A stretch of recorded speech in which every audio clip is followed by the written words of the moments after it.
bitawan. Yung ulitin ka, alasan mo niya. Mahal ko si Lenny, pa.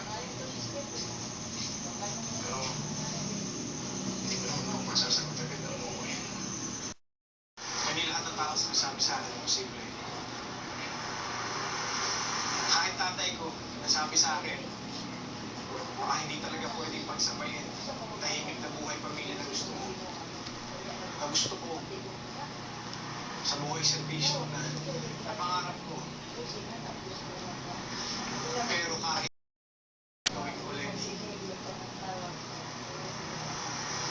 Lenny.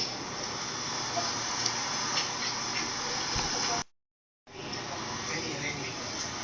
Lenny, poproteksyonan kita. I promise you, I'm going to make it work. Bigyan mo lang ako ng pagkakataon.